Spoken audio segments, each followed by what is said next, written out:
And this is the video from when the suspect arrived by ambulance at Sinai Grace Hospital. Officials have not said what condition that person is in. One of the troopers, though, was shot in the leg, the other in the arm. Fox 2's Dave Kinchin has been there all evening long. And Dave, it's been a long night for everybody there. How did this all start? Yeah, a very long night, no doubt about it. We can tell you that this was such an intense situation. There were maybe 5 or 6 streets that had police blocking off that area. They wanted to keep as many residents safe as possible. They had no idea who this suspect would shoot at next, if he was going to shoot at police. It all started with them trying to serve a warrant. A very dangerous night.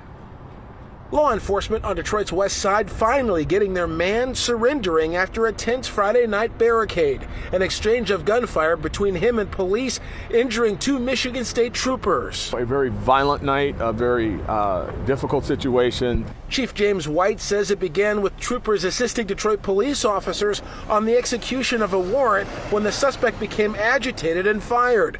The injured troopers are members of MSP's emergency support team trained for dangerous assignments just like this one. The suspect also hurt. He is in fact wounded. The wound, we were investigating that. It appears that through the exchange of gunfire earlier, he was struck. One of the law enforcement personnel was shot in the arm, the other shot in the leg. One of them is a sergeant who joined MSP in 2014. The trooper who got shot joined in 2017. The chief says one of them got hit as many as 3 times. Both in a lot of pain. As you can imagine, one of them has an incredible sense of humor, so he made a joke for me to mention to his colonel that he won't be able to make the meeting tomorrow. So I was very happy to do that, because it could be a lot worse, and just to see them both upright and talking, but in a whole lot of pain and headed to surgery, and it's just not not something you want to see. But neighbors, including State Representative Stephanie Young, described the terror. They know I live right in the neighborhood. I'm a representative, lives right around the corner. Folks know me walking the dog, and then my phone started like, Stephanie, what's happening? I have neighbors that are hiding in their basement because they're hearing gunshots. They're petrified. Absolutely petrified. I'm very surprised that anyone would dare shoot at a law enforcement officer.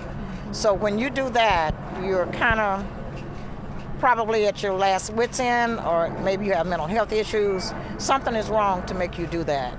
Representative Young says incidents like this one highlight the importance of gun reform efforts currently being worked on in Lansing. We are currently debating gun legislation, violence prevention legislation in Lansing. And this is just one of the reasons why it is such an important topic, because clearly there are people who have guns who just shouldn't. So that's ongoing there. Meantime, there were 2 other people in that house with the suspect. Police say they wouldn't say exactly who they were. They were trying to figure that out, but we do know those 2 people are also in custody as police try to investigate all of this. For now, reporting live at Detroit Police Headquarters, Dave Kinchin, Fox 2 News. Yeah, Dave, every time these officers put a uniform on, they know this may happen, but it is really good to see that they are okay, especially after one of them was shot 3 times. We hope that the recovery continues to go well.